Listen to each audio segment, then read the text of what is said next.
Hi guys, it's Kelly here and I'm back with another video. Today's video is featuring some products from Spellbinders.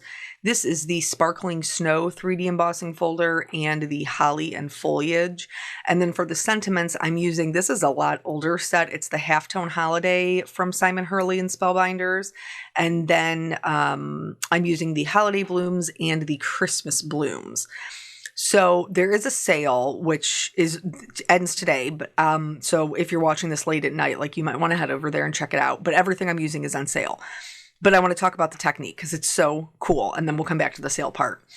So I am going to do my 3D embossing folders backwards, so the reverse.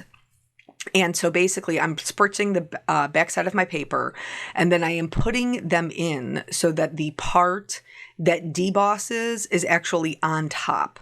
So our design is pressed into the paper instead of being embossed. So you just want your cut edge to be on the, well, if you are a person who cuts down your panels, I hope all of us are, because it's the cheapest way to do it. But anyway, so you want your cut edge to be the part that's going to go to the back. And I originally saw this technique. I originally saw Michelle Short do this technique. And then in going to get the link to link her to my video, I also realized that she actually saw the technique done by Aram from Altenew. So I will link their two videos below because theirs look different than mine and they're all really great.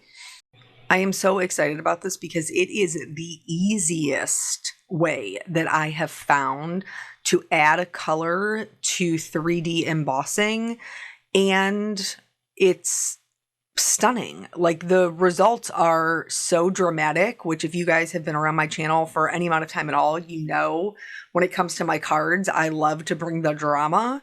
So anywho, basically, we want to add color. I am using smaller blending brushes because I want to be able to add color to the berries and shading to the berries as well as to the leaves. But you want this to be the reverse. So you want your pattern to be upside down.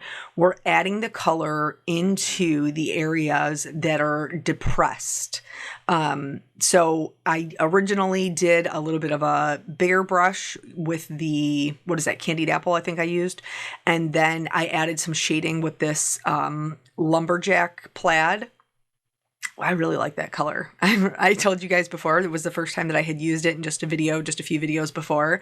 And I don't even like red, but I'm here for this red. It's like a really nice red. But anyway, so I'm going in with an even smaller blending brush and adding the shading to the berries, like where they're meeting, like just like I would do with alcohol markers. And then from there, I'm going to pretty much, you don't have to color the whole background. But I basically did because this one is so full with the leaves. So in adding the shading to it, it just made more sense to kind of do the whole thing. I obviously concentrated the color a little bit more on the areas that I know we would actually be able to see later on. So now I'm going to switch over to the green. Now, green and red are complementary colors. So do I know that there's going to be some red in my green leaves? Yes, I do. But I could have used a smaller brush and I chose not to because I'm more impatient. But then once I've got all of the Twisted Citron on, this is funny. You guys will have to tell me if this ever happened to you. I was going to add the shading with the smaller brushes with Mowed Lawn and Rustic Wilderness. And so I was picking up the color and I'm putting it down where I want it to be darkest. I did end up switching over to an even smaller brush because I found that it was much easier to get concentrated color. This one is actually the quarter brush from Pink Fresh.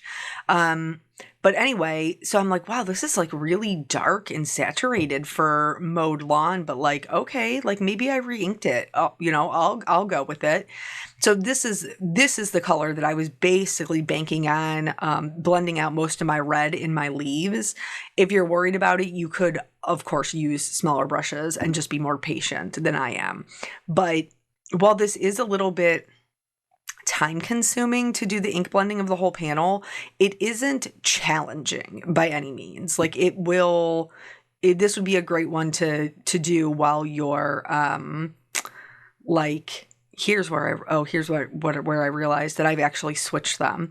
Apparently the last time I was cleaning up, I switched them. So the whole time I've thought I was putting on Mowed Lawn, I was actually putting on Rustic Wilderness. And now I'm having to go back to the actual Mowed Lawn and try to blend out the Rustic Wilderness that I already put down. But anyway, this would be a good like technique to do if you're doing a full panel like this where there's lots of debossing in there. Like while watching a show or something. I told you guys recently I've been listening to audiobooks. I am still doing that. A lot of you told me to like stick with it because you're like, you do adapt to it. And I am finding that you're right. That the first couple that I listened to, it was a little bit awkward, but now I'm on my third one and it is definitely easier to keep track of the characters. I've also learned that I really like the books that are what they call full cast. So it has more than one narrator. Like if there's a male and a female part, they have a female narrator and a male narrator. So it sounds more like a play or a show. But anyway, really, really enjoying that. And I have several of you had said, to try Libby. I am trying that as well. And that's the one for the library books. So anyway, back to what we're doing here. So I just went in and just added shading like I would if I was coloring with markers. So I'm adding shading anywhere where 2 points meet or anywhere where one lays on top of the other. I am adding my shading to those. Now, this was the first time that I had tried the technique. And so there was something else that I tried it with my Distress inks. And then this is actually a metallic pigment ink. And this is the Sparkling Snow embossing. This one I wanted to try for a couple of reasons. One, because the embossing or the debossing is so small. Like I wanted to know would it work with big things as well as little things because I'd only seen people do it with big things. And then I also wanted to know if I could go over a pigment ink because pigment inks are more saturated. So I wanted to know, could I go over a pigment ink and have it also be masked? So I really liked the silver and I wanted to add just a little bit of color to my snowflakes, even though you want them to be white. I also took some liberties with the background and trying some other things, which you'll see here in just a minute when we get to the best part of the technique. So I'm using Obsidian ink from Altenew, and I'm using that because it is a dark black pigment ink, which means it's going to give me really good coverage right away. And so basically you don't want to apply any pressure. You just want to swipe your ink pad over the top. And what happens is the areas that are raised catch the ink and the areas that are debossed keep the color that we put on them. And you can see even those like really thin, fine, embossed area or debossed areas of the leaves still keep the color. This is so stunning. You do have to set it aside so that it will dry. But I am so impressed with the way that this looks and the ease and of which you can achieve something so dramatic. So here for this one, I started with the black pigment ink. And I didn't completely cover it. I kind of just swiped it on. I learned pretty quickly that I wasn't going to be able to completely cover up that silver pigment ink. So that's just something to be aware of. I'm not sure if it's because it's a metallic or because it's pigment ink itself. But then I also tried another Altenew color. This is called Navy. I'm putting tape on my fingers so that way I don't pick up any of the black ink. And then so I swiped this on to fill in some of those empty areas to add some blue. And this did work as well. So you can use other inks. You don't have to use a pigment ink. To do the swiping, you can use other types of inks. And then I also brought in some purple with the Distress ink. This worked as well. I think you would have to I do think you would probably have to go over, like, you want a really juicy ink pad if you're going to use the distress inks, because most of this is already filled in before I'm bringing in the purple.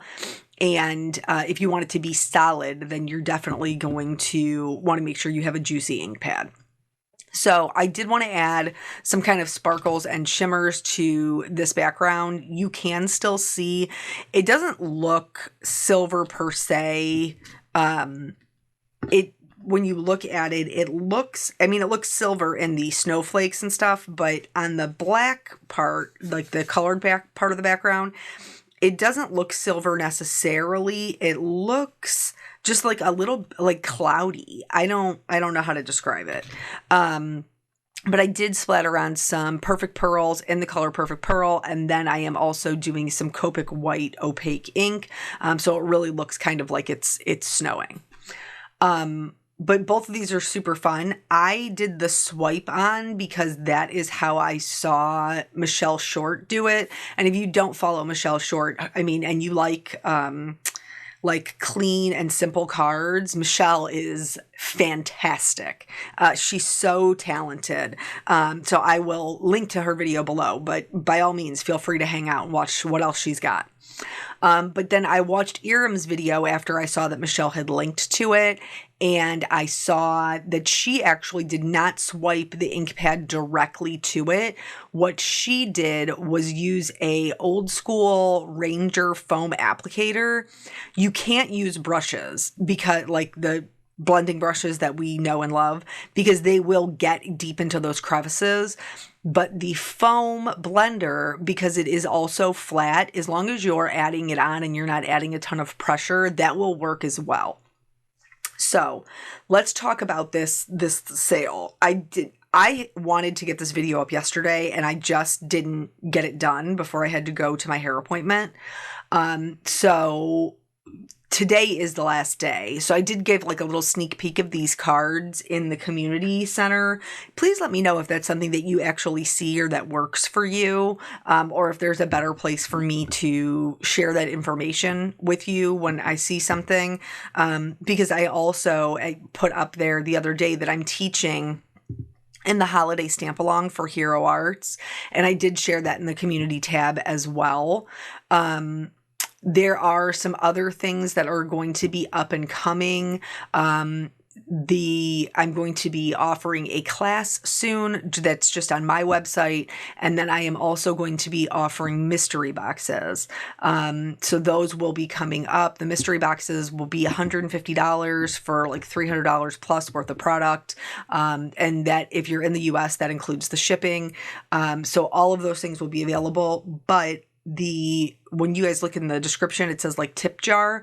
There is the Buy Me a Coffee, which was started back when Molly needed surgery for her ACL, and you guys had asked me for an option that you could donate. So when I post the mystery boxes, and the class, they will go up first in that, Buy Me a Coffee section, because it's just something small that I can do to say thank you to those people and give them kind of first crack at it.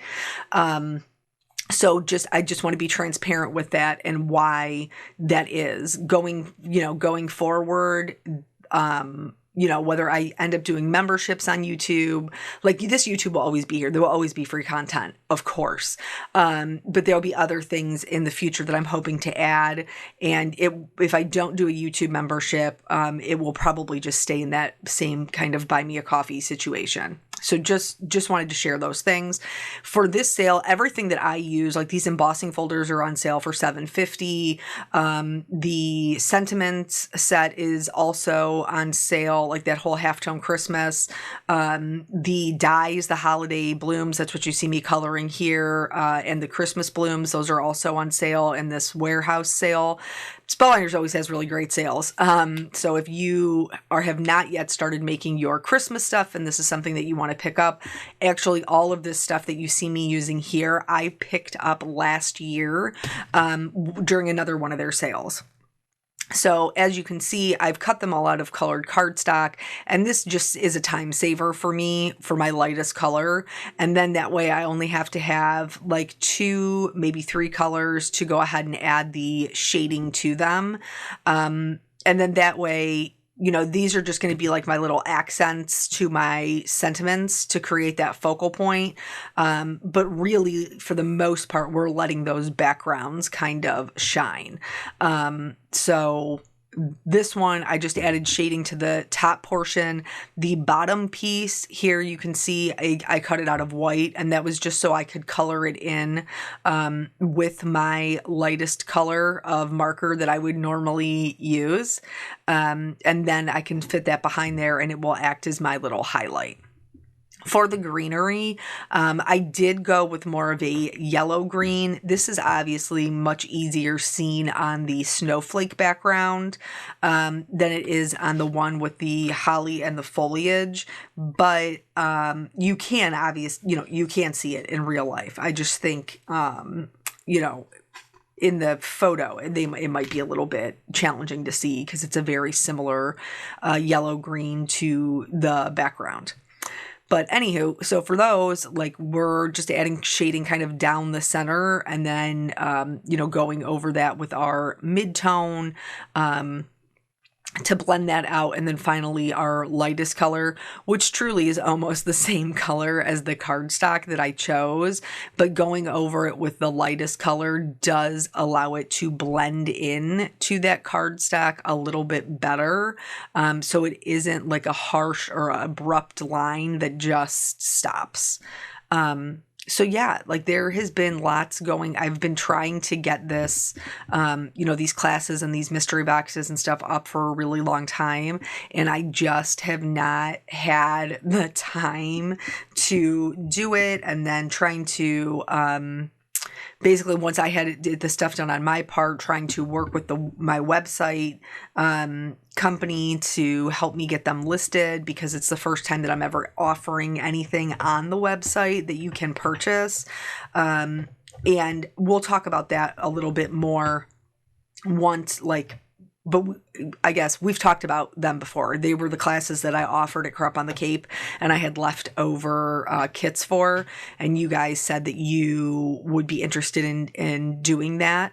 And so that will be the one that I will offer first, and we'll just see how it goes. Because, you know, everything is kind of like new, and, you know, it's a play it by ear kind of thing, but I have always wanted to do my own classes. So I'm hoping to move more into that in the next year, you know, like this upcoming year. We're kind of winding down for the year now. I know I'm so sad about it. Like, I'm so sad to see summer go, but we are very clearly in fall. So here I have everything laid out on the 2 cards. This is me being totally lazy. I'll own it. I have no shame.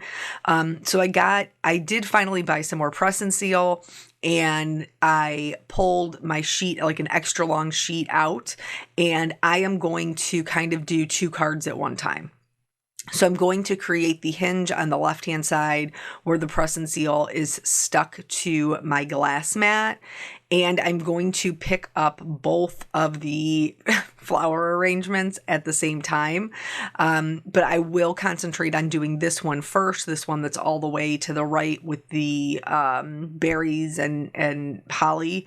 And then basically all you want to do from here, I have a whole video on the hinge thing, but you just want to add your adhesive to the bottom layer, and then you'll flip like the press and seal back open or back over like a hinge, and then you'll press it in place.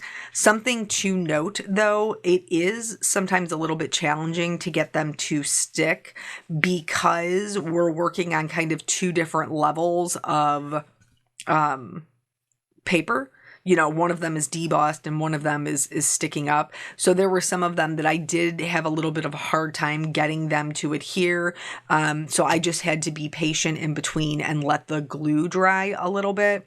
Once I got all of the flowers down, I did go in and add some foam adhesive to the sentiments, and I did this for both cards so that they would be popped up.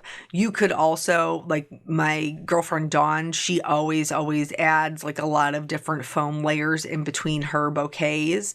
And if you're a person who wants a lot of lift and things, like you absolutely can do that. Put the foam tape wherever you want it to be. But I typically only do it when I'm like for the very last layer, when I have several die cuts that I'm layering. And then now I'm down to one card, and I'm going to do the same thing that I just did, adding adhesive to the bottom layer, turning it over, pressing it into place, and then opening it up, adding adhesive to that, now my new bottom layer, and then so on and so forth using it. Here I did have to trim off this little, like the little stem of it, because it was sticking out past the other points. I probably should have done that before I added the glue, but I didn't, and it ended up being okay. So then after this, I mean, really, because now they have all the, like the shimmer and shine on the snowflake one. I did not put any glitters on the foliage one, but you absolutely could. The only thing I did to finish the cards off was I did add some gold pearls. And I just use these. I use the smallest ones for the centers of the white flower. Oh, I did, because it was a brand new piece of press and seal. I did notice that in some of the die cuts, it left kind of a little bit of a sticky residue. So I did go in with an adhesive eraser and just remove any of that residue. And then I did the little gold pearls into the centers of the flowers, the white ones and the poinsettias. And then that finished off both cards. So I hope you give this technique a try. It really is beginner friendly. It's super easy. If you don't love black, you can do navy or purple or dark brown, dark green, whatever makes you happy. So thank you guys so much for joining me. I will put those links below, and I will catch you on the next video. Bye.